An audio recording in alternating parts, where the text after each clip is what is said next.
Hello everyone, welcome to Hello with Aloha.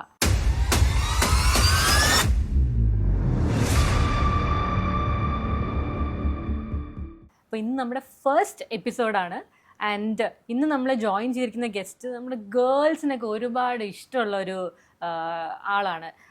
നമ്മൾ പുള്ളിക്കാരിയുടെ വീഡിയോസും റീൽസൊക്കെ കണ്ടിട്ട് ഒരുപാട് ഇൻസ്പയർ ആയിട്ടുണ്ട്. അത് ബാക്ക്ഗ്രൗണ്ട് കണ്ടപ്പോൾ തന്നെ മനസ്സിലായി കാണും നമ്മൾ എവിടെയാണ് ഉള്ളതെന്ന്. We are in our very very favourite മൽബറീസ്.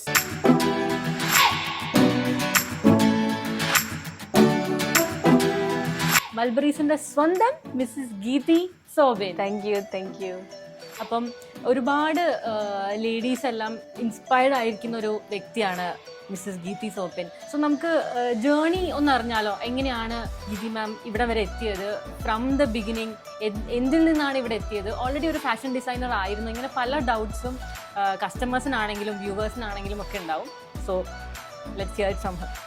ആദ്യം തന്നെ ഞാനൊരു ഫാഷൻ ഡിസൈനർ അല്ല, പക്ഷെ ഫാഷൻ ഡിസൈനർ ആവാനുള്ളൊരു ആഗ്രഹം പണ്ട് തൊട്ടേ ഉണ്ടായിരുന്നു. സ്കൂളിൽ പഠിച്ചപ്പോൾ തൊട്ട് തന്നെ എനിക്കൊരു ഫാഷൻ ഡിസൈനർ ആവണമെന്നുണ്ടായിരുന്നു. പക്ഷെ എല്ലാവരും പറയുന്ന പോലെ തന്നെ നമ്മുടെ വീട്ടിൽ നിന്നൊന്നും സമ്മതിച്ചില്ല ഫാഷൻ ഡിസൈനർ ആവാനായിട്ട്. ആക്ച്വലി എല്ലാ ഗേൾസിന്റെ ഉള്ളിലുണ്ടല്ലേ ഒരു ഫാഷൻ ഡിസൈനർ ഒളിഞ്ഞിരിക്കുന്നത്. എല്ലാവർക്കും ഞാൻ ആരോട് ചോദിച്ചാലും എല്ലാവരും പറയും, എനിക്കൊക്കെ ഫാഷൻ ഡിസൈനർ ആവാൻ ആഗ്രഹം ഉണ്ടായിരുന്നെന്ന് പറയും. പക്ഷെ എപ്പോഴും നമ്മുടെ വീട്ടുകാർ ഓർക്കും, ഇവർക്ക് ഇനി എന്താണ് ജോലി കിട്ടാൻ പോകുന്നത്. മിക്ക ആൾക്കാരുടെ ഒരു വിചാരം ഫാഷൻ ഡിസൈനർ എന്ന് പറഞ്ഞാൽ തയ്യൽ അങ്ങനെ ഒരു രീതിയിലായിരിക്കും എന്നൊക്കെ ഉണ്ട്. പക്ഷേ ഞാൻ MC ആണ് കഴിഞ്ഞത്. അത് കഴിഞ്ഞിട്ട് ഒരു 7 വർഷത്തോളം ഞാൻ ദുബായ് ജോലി ചെയ്തു. അത് കഴിഞ്ഞിട്ടാണ് ഞാൻ ഈ ഒരു മൾബറീസ് സ്റ്റാർട്ട് ചെയ്യുന്നത് അത്ര എളുപ്പമല്ലായിരുന്നു. ശരിക്കും പറഞ്ഞു കഴിഞ്ഞാൽ ഞാൻ ഒരു ബിസിനസ് ബാക്ക്ഗ്രൗണ്ടിൽ നിന്ന് വന്ന ആളല്ലാത്തതുകൊണ്ട് തന്നെ ശരിക്കും പറഞ്ഞു കഴിഞ്ഞാൽ എനിക്ക് നല്ല ടെൻഷൻ ഉണ്ടായിരുന്നു, ഇത് ജയിക്കുമോ ഇല്ലയോ. പക്ഷെ ഉള്ളിൽ ഭയങ്കര ആഗ്രഹം ഉണ്ടായിരുന്നു തുടങ്ങണമെന്ന്. അപ്പം ഞാൻ ഓർത്ത് ചെറിയ രീതിയിൽ തന്നെ സ്റ്റാർട്ട് ചെയ്യുക, അപ്പം നമുക്കൊരു കോൺഫിഡൻസ് ഒക്കെ കിട്ടുമല്ലോ. അങ്ങനെയാണ് ഞാൻ ഓൺലൈനിൽ സ്റ്റാർട്ട് ചെയ്യാമെന്ന് തീരുമാനിച്ചത്. അതെ, ആ പോയിന്റ് ആണ്. ഓൺലൈനിൽ എത്ര വർഷം മുന്നെയാണ് സ്റ്റാർട്ട് ചെയ്തത്? 13 years back. ഓൺലൈനൊക്കെ നമ്മൾ ഏറ്റവും കൂടുതൽ യൂസ് ചെയ്യാൻ തുടങ്ങിയത് ഈ ഇടയ്ക്ക് വെച്ചതല്ലേ, എസ്പെഷ്യലി കൊറോണ വന്നതിന് ശേഷമാണ് കൂടുതൽ ഓൺലൈൻ. അതെ, പക്ഷെ ആ ഒരു കാലഘട്ടത്തിൽ നന്നായിട്ട് ഓൺലൈൻ ആൾക്കാർ മേടിക്കുന്നുണ്ടായിരുന്നു കേട്ടോ. ഈ ഇപ്പം മേടിക്കുന്ന പോലെ തന്നെ ആൾക്കാർ ആ ഒരു ടൈമിൽ മേടിച്ചിട്ടുണ്ടായിരുന്നു. ഇപ്പൊ ആൾക്കാർ കൂടുതൽ എന്താ പറയുന്നത്, ഇൻസ്റ്റാഗ്രാം വന്നു. അന്നൊന്നും ഇൻസ്റ്റാഗ്രാം ഇല്ല, ടിക്ടോക്ക് ഇല്ല, ഓൺലി ഫേസ്ബുക്ക് മാത്രമേ ഉണ്ടായിരുന്നുള്ളൂ. അപ്പം ആ ഒരു ഫേസ്ബുക്ക് പേജാണ് ഞാൻ ഫസ്റ്റ് സ്റ്റാർട്ട് ചെയ്തത്. സിമ്പിൾ ആയിട്ടൊരു ഫേസ്ബുക്ക് പേജ് സ്റ്റാർട്ട് ചെയ്തു. എന്നിട്ട് ഞാൻ ഫസ്റ്റ് ചെയ്തത് എന്നാന്ന് വെച്ച് കഴിഞ്ഞാൽ ഞാൻ ജോലി റിസൈൻ ചെയ്തു.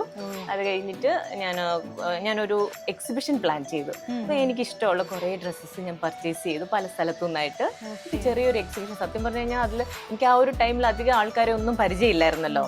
അപ്പോൾ ഫേസ്ബുക്കിൽ കൂടെ തന്നെ ഞാൻ തന്നെ പിക്ചറൊക്കെ എടുത്ത് പയ്യെ അപ്ലോഡ് ചെയ്തിട്ട് അങ്ങനെ ആ ഒരു ടൈമിൽ കുറേ ആൾക്കാർ അറിഞ്ഞു, നല്ല ഐറ്റം ആണല്ലോ ഇത്, നമ്മുടെ ദുബായിൽ കിട്ടാത്ത ഐറ്റം ആണല്ലോ എന്നൊക്കെ പറഞ്ഞ് മെസ്സേജ് അയച്ചു, ഇതെങ്ങനെയാണ് പർച്ചേസ് ചെയ്യുന്നതെന്ന്. അപ്പോൾ ഞാൻ പറഞ്ഞു, ഞാൻ ഇങ്ങനെ ഒരു എക്സിബിഷൻ വെക്കുന്നുണ്ട്, നിങ്ങൾ വന്നു കഴിഞ്ഞിട്ട് പർച്ചേസ് ചെയ്യാമെന്ന്. അപ്പം ഒരു ദിവസത്തേക്ക് ഒരു എക്സിബിഷൻ വെച്ചു. പക്ഷേ എന്തോ ഒരു ഭാഗ്യം എന്ന് പറഞ്ഞാൽ അത് മുഴുവൻ വിറ്റു. ഒരു ഐറ്റം പോലും എനിക്ക് തിരിച്ച് വീട്ടിലേക്ക് കൊണ്ടുവരേണ്ടി വന്നില്ല.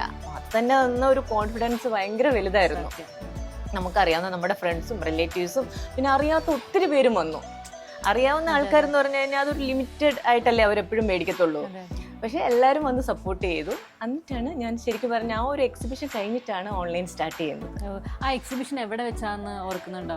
ഉണ്ട്. ഗിസൈസിൽ ഒയാസിസ് എന്ന് പറഞ്ഞ ഒരു ബിൽഡിങ്ങിൽ ഒരു പാർട്ടി ഹാള് ഞങ്ങൾ റെന്റ് ചെയ്തിട്ട് സ്റ്റാർട്ട് ചെയ്തതാണ്. അതെ, പക്ഷേ ഓൺലൈൻ സ്റ്റാർട്ട് ചെയ്യാനും ഒത്തിരി കടമ്പകളുണ്ട്. കാരണം നമ്മൾ താമസിക്കുന്ന ദുബായിലാണ്. ജസ്റ്റ് ചുമ്മാ ഒരു വീട്ടിലിരുന്നിട്ട് നമുക്ക് ഓൺലൈൻ ചെയ്യാൻ അത്ര ഈസി അല്ല.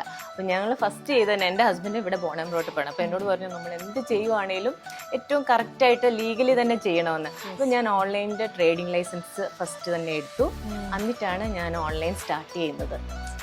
സമയത്തിന് മുന്നേ സഞ്ചരിച്ച ഒരു വനിതയാണ് ആക്ച്വലി. ഇപ്പോഴാണ് നമ്മൾ ഈ കൊമേഴ്സ് ബിസിനസ്സും കൊമേഴ്സ് ലൈസൻസും ഇതെല്ലാത്തിനെ പറ്റി ആൾക്കാർക്ക് അവയർനെസ് വന്നു തുടങ്ങി. പക്ഷെ വളരെ മുന്നേ തന്നെ അത് കിട്ടിയത് കൊണ്ടാണ് I think you are staying ahead of the times. ഇപ്പം വളരെ മുന്നോട്ട് വന്നു. ഇപ്പൊ ആൾക്കാർ ചിന്തിച്ചു തുടങ്ങുന്നത് തന്നെ ചിന്തിച്ചു തുടങ്ങേണ്ട. കുറെ ആൾക്കാരും ഈ പറഞ്ഞ പോലെ പേടിച്ചിട്ടാണ് ഓൺലൈൻ വീട്ടിലിരുന്ന് ചെയ്യുമ്പോഴത്തേക്ക്. എല്ലാവരുടെ വിചാരം, ഞാൻ ഇത്രയും പൈസ കൊടുത്തിട്ട് ഒരു ഓൺലൈൻ ലൈസൻസ് എടുത്തിട്ട് ഇത് സക്സസ്ഫുൾ ആയില്ലെങ്കിലോ എന്നൊക്കെ വിചാരമുണ്ട്. പക്ഷെ നമ്മൾ ഓൺലൈൻ ലൈസൻസ് എടുത്തില്ലെങ്കിൽ നമുക്ക് ചെയ്യുന്നതിനൊരു എന്താ പറയുന്നത് പരിമിതിയുണ്ട്. ഇപ്പൊ ആ ഒരു ടൈമിലും എനിക്ക് ഭയങ്കര കോൺഫിഡൻ്റ് ആയിട്ട് ഞാൻ ഭയങ്കര കോൺഫിഡൻസോട് കൂടിയാണ് ഓൺലൈൻ ചെയ്തത്. കാരണം ആ സമയത്ത് ഷോപ്പുകാർ മാത്രമേ ഈ ഒരു ഓൺലൈൻ ചെയ്യുന്നുണ്ടായിരുന്നുള്ളൂ. അപ്പം പലരുടെ സംശയം ഉണ്ടായിരുന്നു, ഇങ്ങനെ ഞാൻ ലൈസൻസ് ഉണ്ടോ ഇല്ലയോ. പലപ്പോഴും പല ആൾക്കാർ ചെക്കിങ്ങിന് വരെ വന്നിട്ടുണ്ട് നമ്മുടെ അടുത്ത്.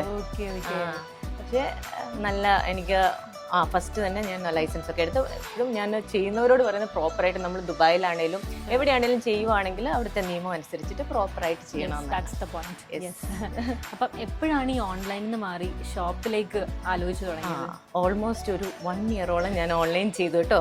അപ്പോൾ ചെയ്തപ്പോഴത്തേക്ക് എല്ലാവരും എന്നെ എപ്പോഴും വിളിക്കും, അയ്യോ ഗീതി ഞങ്ങൾക്ക് ഇതൊക്കെ ഒന്ന് വന്ന് കണ്ടിട്ട് നോക്കിയിട്ട് എടുക്കാൻ പറ്റുമോ എന്ന് എല്ലാവരും ചോദിക്കും. അപ്പം നമുക്ക് ഓൺലൈൻ എന്ന് പറഞ്ഞാൽ പക്ക എനിക്ക് ഓൺലൈനിൽ തന്നെയായിരുന്നു ഞാൻ കൊടുത്തോണ്ടിരുന്നത്. അപ്പം എല്ലാവരും വീട്ടിലോട്ട് വരട്ടെ. അപ്പം വീട്ടിലോട്ട് വന്നു കഴിഞ്ഞാൽ അവർക്കും ഒരു അസൗകര്യമായിരിക്കും, എനിക്കും അത് ശരിയല്ലല്ലോ, നമ്മളത് ചെയ്യുന്നതും ശരിയല്ലല്ലോ. അപ്പം ഞാൻ ഓർത്തു okay it's time for A shop എന്നുള്ള ഒരു ചിന്ത എൻ്റെ മൈൻഡിലേക്ക് വന്നു. അതുവരെ ചിന്തിച്ചിട്ടുണ്ടായിരുന്നില്ല? നമുക്ക് ഞാൻ ഭയങ്കര സ്ലോയിലാണ് സ്റ്റാർട്ട് ചെയ്തത്, വളരെ സ്ലോ ആയിട്ട് തന്നെയാണ് സ്റ്റാർട്ട് ചെയ്തത്. അപ്പം ആ ഒരു എന്താ പറയുന്നത്, പെട്ടെന്ന് ഞാൻ ഒത്തിരിയേറെ അങ്ങനെ വലുതാവണം അല്ല അങ്ങനെ ഷോപ്പ് ഇടണം, ഒരു ഷോപ്പിംഗ് മോൾസിൽ ഇടണം ഒന്നും ഇല്ലായിരുന്നു. എല്ലാം ട്രയൽ ആൻഡ് എറർ എന്നുള്ള രീതിയിൽ തന്നെയാണ് തുടങ്ങിയത്. പക്ഷെ ഇപ്പോൾ തുടങ്ങുന്നവർക്ക് എങ്ങനെയാണ് ഈ ഓൺലൈനിൽ നിന്ന് തുടങ്ങണോ അതോ ഷോപ്പിട്ട് തുടങ്ങണോ? എന്താണ് അഭിപ്രായം? നമ്മുടെ കോൺഫിഡൻസ് ലെവൽ പോലെ ഇരിക്കും. കാരണം നമ്മൾ കോൺഫിഡൻ്റ് ആണ്, ഷോപ്പിട്ടാലും എനിക്കെല്ലാം ചെയ്യാൻ പറ്റും. ശരിക്കും പറഞ്ഞാൽ ലേണിംഗ് ആണിത്. ശരിക്കും പറഞ്ഞാൽ ഞാൻ ഇപ്പോഴും ഈ ഒരു 13 ഇയേഴ്സ് കഴിഞ്ഞാൽ ഇപ്പോഴും പഠിച്ചുകൊണ്ടിരിക്കുകയാണ്. ഫാഷൻ മാറിക്കൊണ്ടേയിരിക്കുകയല്ലേ. അപ്പൊ ആ മാറിക്കൊണ്ടിരിക്കുമ്പോൾ നമ്മളും മാറിക്കൊണ്ടിരിക്കണം. നമുക്കെല്ലാ ഫാഷൻ എന്താണ് ഇപ്പം, അല്ലെങ്കിൽ ഒരു മുന്നേ നമ്മൾ അറിയണം. അടുത്ത ആഴ്ച അല്ലെങ്കിൽ അടുത്ത മാസത്തെ അല്ലെ അടുത്ത വർഷത്തെ ഫാഷൻ എന്തായിരിക്കണം എന്ന് നമുക്ക് അറിവുണ്ടെങ്കിൽ വളരെ ഈസിയാണ്. പക്ഷെ അത് ശരിക്കും പറഞ്ഞാൽ നമ്മൾ നല്ലതായിട്ട് ഹാർഡ് വർക്ക് ചെയ്യണം. ഇപ്പൊ ഞാൻ നാളെ ഞാൻ പോവാണ് പല സ്ഥലങ്ങളിൽ, അതായത് ഇന്ത്യയുടെ പല സ്ഥലത്ത് പോയിട്ടാണ് ഞാൻ പർച്ചേസ് ചെയ്യുന്നത്. ഞാൻ ഈ പർച്ചേസ് ചെയ്യാൻ ഞാൻ തന്നെ പോകുന്നതിന്റെ കാരണം എന്താണെന്ന് വെച്ച് കഴിഞ്ഞാൽ നമുക്ക് ഈ ഫാഷൻ പുതിയത് എന്താണെന്ന് പഠിക്കാനായിട്ട്. അപ്പോൾ അവിടെ പോയിട്ട് പല സപ്ലയേഴ്സ് അല്ല പല മാനുഫാക്ചേഴ്സിൻ്റെ അടുത്ത് പോകുമ്പോൾ എന്താണ് ഇനി വരാൻ പോകുന്ന ഫാഷന്, അല്ലെങ്കിൽ എന്താണ് ഇന്ത്യയിലും പല സ്ഥലങ്ങളിലും ആൾക്കാർ ഇടുന്ന ഡ്രസ്സുകളൊക്കെ കാണാൻ പറ്റും. നമുക്ക് അങ്ങനെയാണ് ഇത് പഠിക്കുന്നത്. അല്ലാതെ നമ്മളിപ്പം ജസ്റ്റ് ഇൻസ്റ്റാഗ്രാമിൽ നോക്കിയാലോ അല്ല ഫേസ്ബുക്കിൽ നോക്കിയാലോ ഒരു ഫാഷൻ പഠിക്കണമെന്നില്ല. ഇല്ല, കറക്റ്റാണ്. ഒരു സംശയം ചോദിച്ചോട്ടെ, ഇപ്പം കസ്റ്റമേഴ്സിന് ആർക്കെങ്കിലും അവർക്ക് വേണ്ട രീതി കസ്റ്റമൈസ് ചെയ്ത് ഡിസൈൻ ചെയ്ത് കൊടുക്കുന്നുണ്ടോ? ഇല്ല, നമ്മൾ കസ്റ്റമൈസേഷൻ ഇല്ല. പക്ഷെ കസ്റ്റമർ എന്ത് മനസ്സിൽ ആഗ്രഹിച്ചു വന്നാലും അതിവിടെ ഉണ്ടായിരിക്കും. അതാണ് എക്സ്ട്രാ സ്മോൾ തൊട്ട് പ്ലസ് സൈസ് വരെയുള്ള കളക്ഷൻസ് ഉണ്ട് നമുക്ക്. അതെ. ഈ ഇന്ത്യൻ വെയറിൽ കോഡ് സെറ്റ് ആക്ച്വലി ഇപ്പൊ ഞാൻ തന്നെ ഇട്ടേക്കുന്ന ഡ്രസ്സ് മൽബറീസിന്റെ ഔട്ട്ഫിറ്റ് ആണ്. അപ്പം ഇന്ത്യൻ വെയറിൽ കോഡ് സെറ്റ് എന്ന് പറഞ്ഞ ഒരു ഐഡിയ ആക്ച്വലി ഇത് നാട്ടിലൊക്കെ ഉണ്ട്, ബട്ട് UAE അങ്ങനെ പല ഷോപ്സിലും നമ്മൾ കണ്ടിട്ടില്ല. But very very comfortable. മൽബറീസിന്റെ ഡ്രസ്സിനെ പറ്റി പറയാനുള്ളത് comfort, modest and elegant and also traditional. എല്ലാത്തിൻ്റെ ഒരു എന്നാൽ സ്റ്റൈലിഷും ആണ്. നമുക്ക് എല്ലാം ഒരുമിച്ച് കിട്ടുന്ന ഒരു ഇതാണ്. ഞാൻ എന്താണോ ആഗ്രഹിക്കുന്നത്, അതായത് ഞാനൊരു കസ്റ്റമറായിട്ട് എപ്പോഴും ഞാൻ ചിന്തിക്കും. ഇപ്പം ഞാനൊരു ഷോപ്പിൽ ചെന്നാൽ എനിക്ക് എന്താണ് വേണ്ടത്, നമുക്ക് പക്ക ഇന്ത്യൻ ഡ്രസ്സ് എല്ലായിടത്തും കിട്ടത്തില്ലേ. അത് പക്ഷെ നമുക്ക് ഇവിടെ ആവശ്യമുണ്ടോ? ശരിക്കും പറഞ്ഞു കഴിഞ്ഞാൽ നമുക്കൊരു കല്യാണമോ മനസ്സുമതോ ഒന്നും ഇവിടെ നടക്കുന്നില്ല. ചെറിയ ബർത്ത്ഡേ പാർട്ടീസ് അല്ലെങ്കിൽ ചെറിയ ചെറിയ പാർട്ടീസ് അങ്ങനെയുള്ളതിന് നമുക്കൊരു സിമ്പിൾ ആയിട്ടുള്ള ഡ്രസ്സ് മതി. അത് നമുക്ക് പിന്നീട് നാട്ടിൽ പോകുമ്പോൾ ഇടുകയും ചെയ്യാം. അപ്പൊ അങ്ങനെയുള്ളൊരു തോട്ട് പ്രോസസ്സിൽ നിന്നാണ് എനിക്കിത്. കാരണം വെച്ചാൽ നമ്മൾ കേരളത്തിലൊക്കെ പോയി പർച്ചേസ് ചെയ്യുമ്പോൾ ഞാൻ പല ബുട്ടീക്സിലും കണ്ടിട്ടുണ്ട് ഹെവി പാർട്ടി വെയർസ് ഭയങ്കര പ്രൈസും ആണ്. നമ്മൾ ഓർക്കും ഒരെണ്ണം തന്നെ മേടിച്ചു കഴിഞ്ഞാൽ ഇത്രയും പ്രൈസ് ആവും, എന്തിനാ മേടിക്കുന്നതെന്നൊരു ചിന്ത വരും. എന്നാൽ നമുക്കിട്ട് നല്ല ഐറ്റംസ് വേണം താനും. അപ്പൊ ഒരു പാർട്ടിക്ക് ഇട്ടത് അടുത്ത പാർട്ടിക്ക് ഇടാനും പറ്റില്ല. അപ്പൊ വളരെ എന്താ പറയുക ബഡ്ജറ്റ് ഫ്രണ്ട്ലി ആയിട്ട് പിന്നെ ഇടാൻ പറ്റണം. ഇപ്പൊ നിങ്ങൾ ഇപ്പൊ ഈ ഇട്ട ഡ്രസ്സ് ഇപ്പൊ ഒരു ഫംഗ്ഷന് വേണേലും ഒരു ചെറിയ പാർട്ടിക്ക് വേണേലും ഇടാം, അല്ലെങ്കിൽ ഒരു ഓഫീസ് വെയർ ആയിട്ട് ഇടാം. എനിക്കാണെങ്കിൽ അങ്ങനെയാണ്. ഞാൻ ഒരു കസ്റ്റമറായിട്ട് അല്ലെങ്കിൽ ഞാനായിട്ട് ചിന്തിക്കുകയാണെങ്കിൽ എനിക്ക് ഒരു ഡ്രസ്സ് ഞാൻ മേടിച്ചു കഴിഞ്ഞാൽ അത് കുറേ പ്രാവശ്യമെങ്കിലും യൂസ് ചെയ്യണം. ഒറ്റ പ്രാവശ്യം നമ്മൾ യൂസ് ചെയ്തിട്ട് അത് അലമാരയിൽ വെച്ച് കഴിഞ്ഞാൽ ഒരുപാട് എക്സ്പോസിംഗ് ടൈപ്പ് സ്റ്റൈലിഷ് ഡ്രസ്സുകളും അല്ല. നമ്മുടെ ഒരു നീഡ് അനുസരിച്ച് സിറ്റുവേഷൻ അനുസരിച്ചുള്ള ഡ്രസ്സുകളാണ് മോസ്റ്റ് ഓഫ് ദം. പിന്നെ ഒരു ചെറിയൊരു ഒനഷ്ട ചോദ്യം ചോദിച്ചോട്ടെ, ഗീത മാമിന്റെ ഇവിടുത്തെ എല്ലാ ഡ്രസ്സിന്റെയും ഒരു കോപ്പിയെങ്കിലും വാർഡ്രോബിൽ ഉണ്ടാവോ? കുറേ ഡ്രസ്സസ് ഉണ്ട് എനിക്ക്. പക്ഷെ 365 ഡേയ്സും ഇടാനുള്ളത് ഉണ്ടാവും അല്ലേ? പക്ഷെ ഞാൻ അതെന്റെ ഫ്രണ്ട്സിനും കസിൻസിനും പിന്നെ എല്ലാവർക്കും ഞാൻ വീതിച്ചു കൊടുക്കും കേട്ടോ. ഞാൻ കുറച്ച് ഡ്രസ്സ് എടുക്കുമ്പോൾ എന്റെ കയ്യിലുള്ള കുറച്ച് ഡ്രസ്സസ് ബാക്കി ആർക്കെങ്കിലും ആവശ്യമുള്ളവർക്ക് ഞാൻ കൊടുക്കാറുണ്ട്. Very lucky. അതുകൊണ്ട് ഞാൻ ഇങ്ങനെ കുത്തി നിറയ്ക്കാറില്ല എന്റെ വാർഡ്രോബ് വളരെ മിനിമൽ ആയിട്ട് ഞാൻ കീപ്പ് ചെയ്യും. റീയൂസ് റിപ്പീറ്റ് ചെയ്യാറുണ്ടോ ഡ്രസ്സ്? റിപ്പീറ്റ് ചെയ്യാറുണ്ട്, ഇഷ്ടം പോലെ തവണ റിപ്പീറ്റ് ചെയ്യാറുണ്ട്. ഞാൻ 20 വർഷം മുമ്പുള്ള ഡ്രസ്സ് ഇപ്പോഴും ഇടാറുണ്ട്. ഓ, അത് ഭയങ്കര ഇതായിട്ടോ. ഇപ്പോഴുള്ള ആരും ഒരു ഫംഗ്ഷനിൽ ഇട്ട് കഴിഞ്ഞാൽ അല്ലെങ്കിൽ ഒരു വീഡിയോയിൽ വന്നു കഴിഞ്ഞാൽ ഇവൻ ഞാൻ ഉൾപ്പെടെ റിപ്പീറ്റ് ചെയ്യണ്ട, നമ്മളത് ഇട്ടു എന്ന് വിചാരിക്കും. But fashion is also about sustainability അല്ലേ? അതെ, ഒരുപാട് വാങ്ങിച്ചു വെച്ചിട്ടും കാര്യമില്ല. പക്ഷെ നമുക്ക് ചില ഡ്രസ്സസ് ഭയങ്കര ഇഷ്ടമല്ലേ, നമുക്കത് ഒരിക്കലും ആർക്കും എന്താ പറയുന്ന കൊടുക്കാൻ നമുക്ക് എപ്പോഴും നമുക്ക് ചേർത്ത് നിർത്താൻ നമ്മൾ ഇടുന്നില്ലെങ്കിലും നമ്മളത് ഭയങ്കര ഇഷ്ടമാണ്. അങ്ങനത്തെ കുറെ ഡ്രസ്സസ് എനിക്കും ഉണ്ട്. പിന്നെ വേറൊരു കാര്യം, മൽബറീസ് എന്നുള്ള പേരിന്റെ ആ ഒരു നെയിമിലേക്ക് വന്നത് എങ്ങനെയാണ്? ഞാൻ ആദ്യം ഈ ഒരു ഷോപ്പ് തുടങ്ങുന്നതിന് മുമ്പ് നമ്മൾ ഫസ്റ്റ് ചിന്തിക്കുന്നത് എന്താണ് പേരിടുന്നതല്ലേ. അപ്പോൾ ഞാൻ പലപ്പോഴും ഓർത്തിട്ടുണ്ട്, ഞാൻ പല ഷോപ്പുകളിലും പോയി പർച്ചേസ് ചെയ്തിട്ട് നമ്മൾ വീട്ടിൽ വന്നിട്ട് പിന്നെ ചിലപ്പോൾ ഒരു മാസം കഴിഞ്ഞിട്ടായിരിക്കും ആ ഷോപ്പിൽ പോകുന്നത്. പക്ഷെ നമ്മൾ അവിടെ പോയ ആ ഷോപ്പിന്റെ പേരെന്താണ് ഇത്ര ആലോചിച്ചിട്ടും കിട്ടത്തില്ല.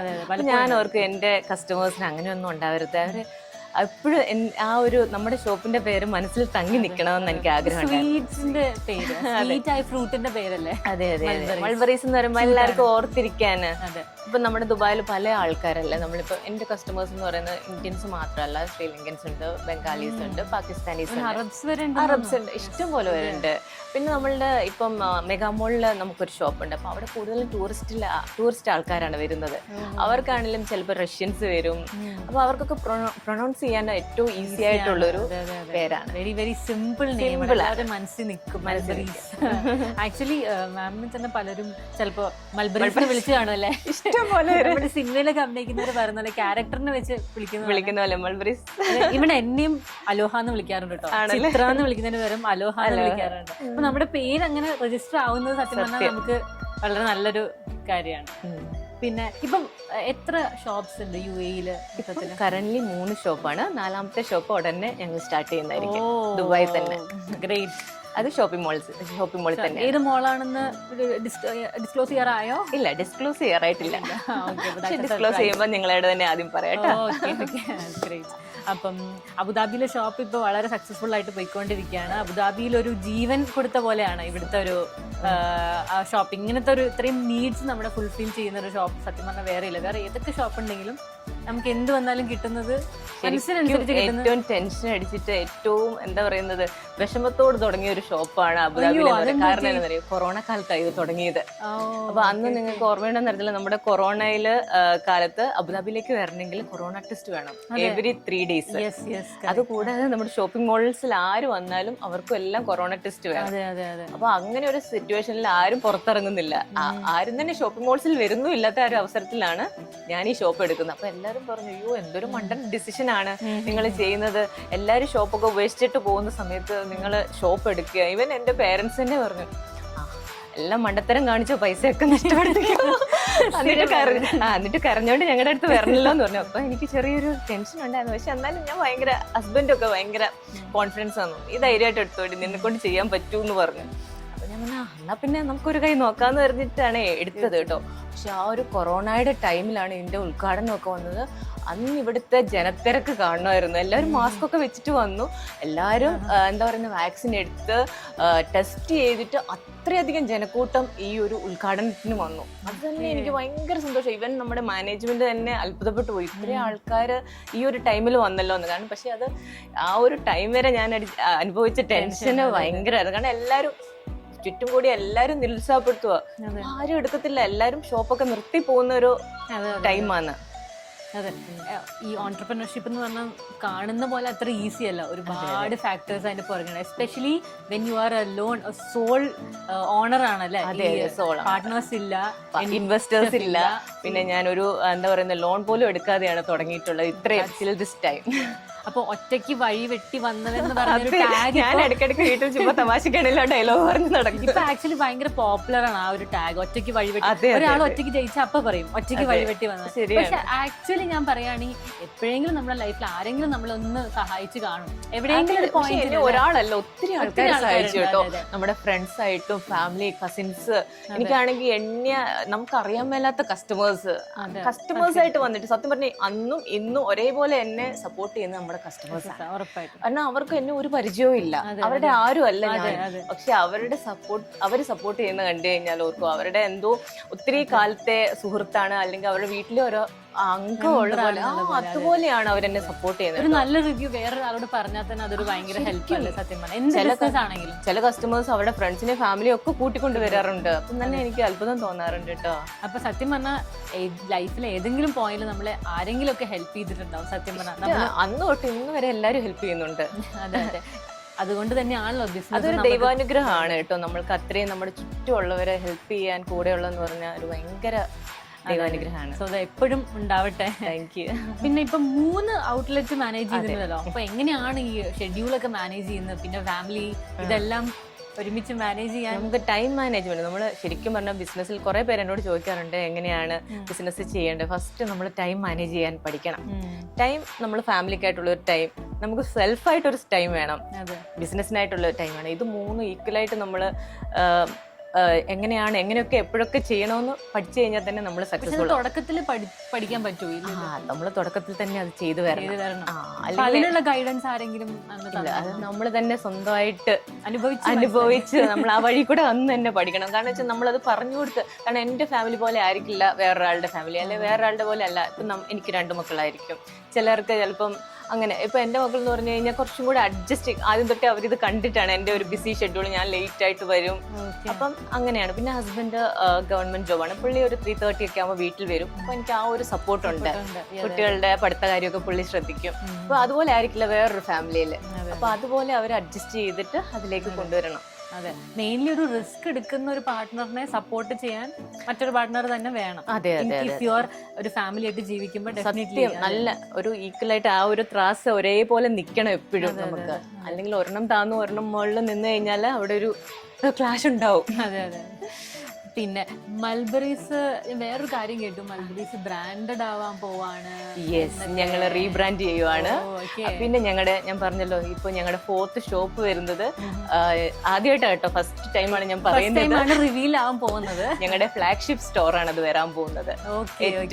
ഞങ്ങൾ റീബ്രാൻഡിങ്ങും ഞങ്ങളുടെ ഫ്ലാഗ്ഷിപ്പ് സ്റ്റോറും കൂടെ ആയിട്ടാണ് അത് വരാൻ പോകുന്നത്. വൺ ഓഫ് ദ എങ്ങനെയാണ് റീബ്രാൻഡിങ് എന്നുള്ള ഒരു സംഭവത്തിനെ പറ്റി ഒന്ന് പറഞ്ഞു കൊടുക്കും? അതെ, ഞാൻ പറഞ്ഞില്ല, ഞാൻ 13 years ബാക്കാണ് ഈ ഒരു സംരംഭം തുടങ്ങിയത്.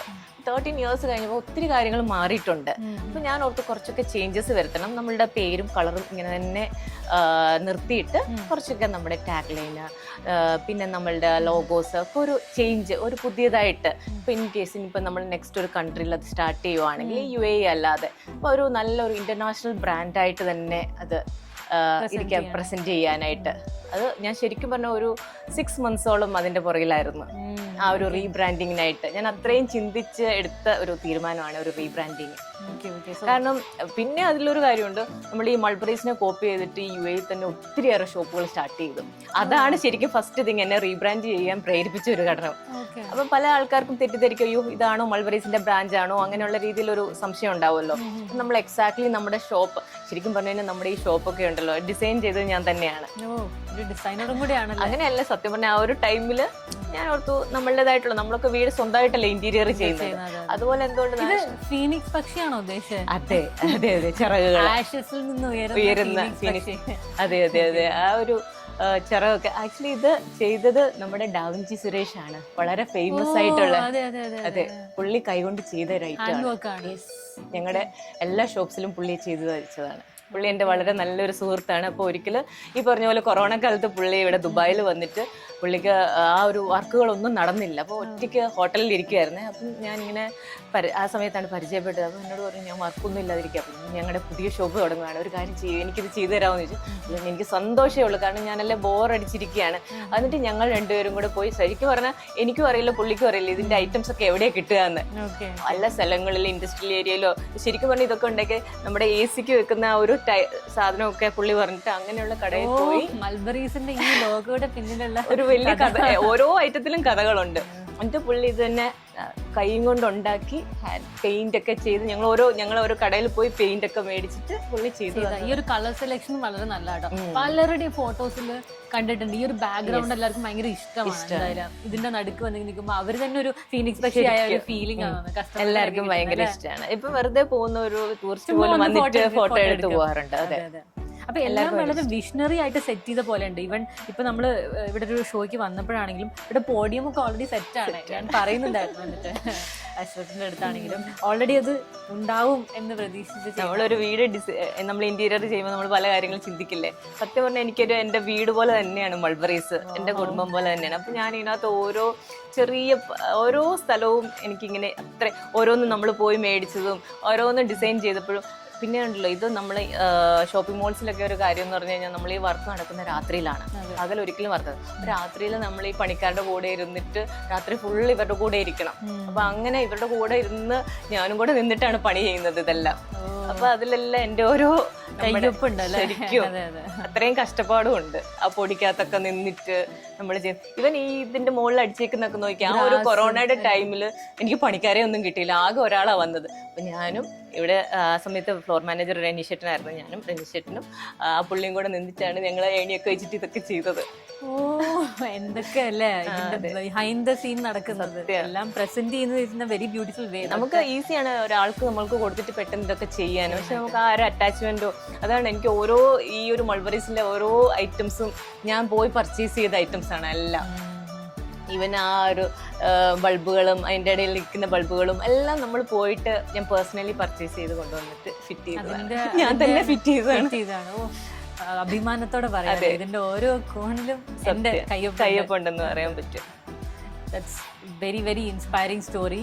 അതുപോലെ തന്നെ ഇനി ഇതുപോലെ ഫ്രം ദ സ്ക്രാച്ച് ഒരു ക്ലോത്തിങ് ബിസിനസ് തുടങ്ങുന്ന ഒരു യങ് ഓൺട്രപ്രനറോട് എന്തെങ്കിലും ഒരു അഡ്വൈസ് കൊടുക്കാൻ പറ്റുമോ, അതോ അവരോട് പഠിച്ചു വളരുക എന്ന് പറയും? അല്ലല്ല, നമ്മൾ അഡ്വൈസ് എന്നല്ല, നമ്മൾ ഹാർഡ് വർക്ക് ചെയ്യാൻ നിങ്ങൾ തയ്യാറാണോ, നിങ്ങളുടെ കൂടെ വിജയം ഉണ്ടായിരിക്കും. പക്ഷെ ഞാൻ 13 വർഷം മുമ്പ് എങ്ങനെയാണ് ചെയ്തിരുന്നത് അത് തന്നെയാണ് ഇപ്പോഴും ചെയ്യുന്നത്. അതിൽ നിന്ന് ഒരു കുറവും ഇല്ല. നമ്മൾക്ക് ഇത്രയും ഒരു എംപ്ലോയി എന്നാണ് ഞാൻ സ്റ്റാർട്ട് ചെയ്തത്, ഇപ്പൊ 22 എംപ്ലോയീസ് ഉണ്ട്. പക്ഷെ ആ അന്ന് ചെയ്ത വർക്കിന്റെ വേണമെങ്കിൽ ഇച്ചിരി കൂടുതൽ ഇപ്പം ചെയ്യുന്നുണ്ടെന്ന് പറയാം. അന്ന് ഇത്രയും വർക്ക് ശരിക്കും പറഞ്ഞാൽ ഞാൻ തിരിഞ്ഞു നോക്കുമ്പോൾ ഞാൻ ഇത്രയും വർക്ക് അന്ന് ചെയ്തിട്ടുണ്ടോ എന്ന് ചോദിച്ചു കഴിഞ്ഞാൽ ഇല്ല, ഇപ്പോഴാണ് കൂടുതൽ വർക്ക് ചെയ്യുന്നത്. നമ്മൾ ഓരോ കട കൂടുമ്പോഴും എംപ്ലോയീസ് കൂടുമ്പോഴും ഷോപ്പുകൾ കൂടുമ്പോഴും നമ്മുടെ വർക്ക് കൂടിക്കൊണ്ടേ ഇരിക്കുകയാണ്, കുറയുന്നില്ല. ചിലരോർക്കും ഓക്കെ മാനേജറായി, ഫ്ലോർ മാനേജേഴ്സ് ഉണ്ട്, ഇത്രയും എംപ്ലോയീസ് ആയി, ഇനിയിപ്പോൾ സുഖമാണല്ലോ എന്ന് പറയുന്നവരുണ്ട്.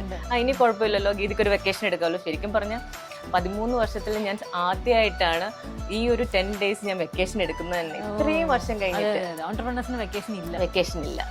വെക്കേഷൻ എടുക്കാൻ തോന്നും, അപ്പോഴത്തേക്കായിരിക്കും വേറെ എന്തെങ്കിലും കാര്യം. നമുക്ക് മാനസികമായിട്ട് നമുക്ക് തോന്നില്ല. അതെ, പലരും ചോദിക്കുമ്പോഴും വേണ്ട പിന്നെടുക്കാം. പക്ഷെ ആ പിന്നെ വരണമെങ്കിൽ ഒരിക്കലും അറിയാം. അതുപോലെ തന്നെ യങ് ഓൺട്രപ്രനേഴ്സ് പെട്ടെന്ന് അവര് മടുത്തിട്ട് പോകുന്നവരുണ്ട്, ഗിവ് അപ്പ് ചെയ്യും. ഒരുപാട് മേ ബി കുറച്ച് പൈസ നഷ്ടം വന്നാലോ കുറച്ച് ഇതൊക്കെ വന്നാലും അവര് പെട്ടെന്ന് ഗിവ് അപ്പ് ചെയ്യും. പക്ഷെ അങ്ങനെ എന്തെങ്കിലും ഒരു ലോസ് ഉണ്ടാവുന്നവരുടെ മോട്ടിവേറ്റ് ചെയ്യാൻ അവർക്ക് എന്താ ചെയ്യാൻ പറ്റുക? നമ്മള് ഒരു കയറ്റമുണ്ട് ഒരു ഇറക്കമുണ്ട്, ഒരു കയറ്റമുണ്ട് ഇറക്കമുണ്ട്, അങ്ങനെ തന്നെ വിശ്വസിക്കണം. ഒരിക്കലും ഒരു വിജയത്തിലേക്ക് ഒന്നും നമുക്കിപ്പം ഒരു ഉയരത്തിലെത്തണമെങ്കിൽ ഒരു പടികൾ കയറിയിട്ടല്ലേ ആ ഉയരത്തിലെത്തുക. ഇടയ്ക്ക് നമ്മൾ താഴെ വീഴും, പല അപകടങ്ങളുണ്ടാവും, പല പ്രശ്നങ്ങളുണ്ടാവും. അതൊക്കെ നമ്മുടെ ഒരു ലേണിംഗ് ആ പ്രോസസ്സിൽ എടുത്താൽ മതി. നമുക്ക് നഷ്ടം ഉണ്ടായാലും ഓക്കെ ഇതൊരു ലേണിംഗ് ലെസൺ ആണെന്ന് പറഞ്ഞിട്ട് എടുക്കുക. അല്ലാതെ അതിൽ നിരാശപ്പെട്ടു ഓക്കെ ഞാൻ ഇതുകൊണ്ട് തീർന്നു ഞാൻ പോവാന്ന് പറഞ്ഞിട്ട് കൂട്ടിക്കെട്ടി പോകരുത്.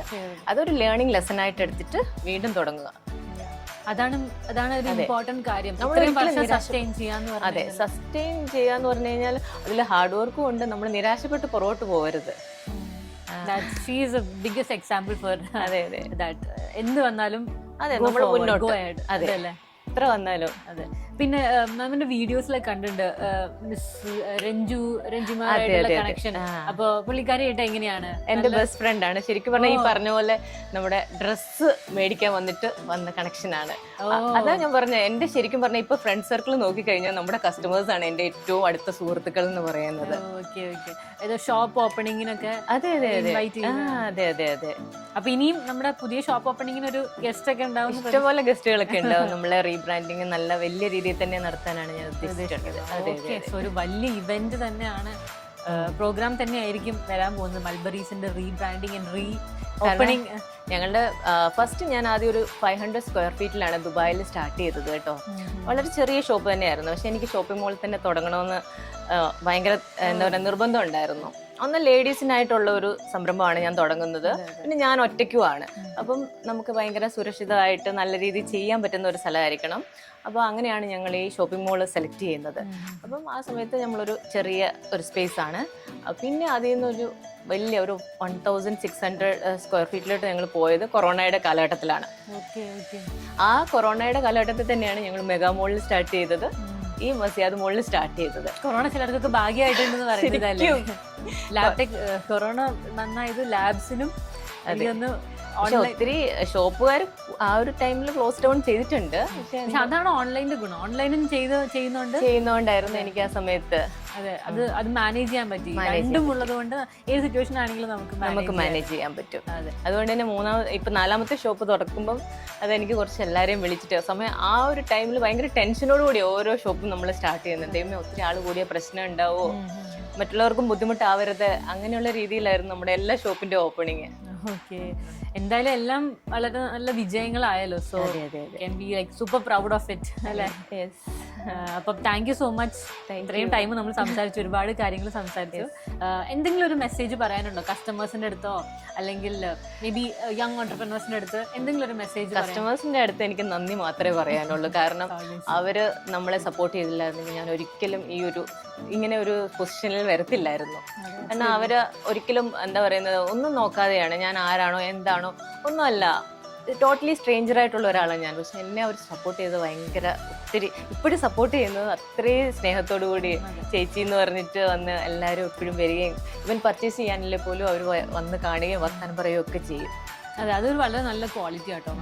വീഡിയോസിൽ കാണുന്ന പോലെ തന്നെയാണ് കേട്ടോ നേരിട്ട് സംസാരിക്കാനും. അതെ, ചില ഫിലിം ആക്ടേഴ്സ് ഒക്കെ ഇല്ലേ, അവർ ഓൺ സ്ക്രീനിൽ ഒരു വേറെ ആയിരിക്കും, അവർ റിയൽ ലൈഫിൽ വേറെ ആയിരിക്കും, റിയൽ ലൈഫിൽ വേറെ ആയിരിക്കും. ഒരേപോലെ ഇരിക്കുന്ന ഒരാളാണ് കേട്ടോ. വളരെ simple and humble human being ആണ്. ആൻഡ് ഹാർഡ് വർക്കിംഗ് ആണെന്ന് നമുക്ക് വേർഡ്സിൽ തന്നെ മനസ്സിലാവുമല്ലോ. So she is another inspiring story for many of the lady entrepreneurs as well as male entrepreneurs. I can say there is no gender in hard work and entrepreneurship. Correct. So that was great, and thank you so much. Thank you very much. Thank you very much. Thank you.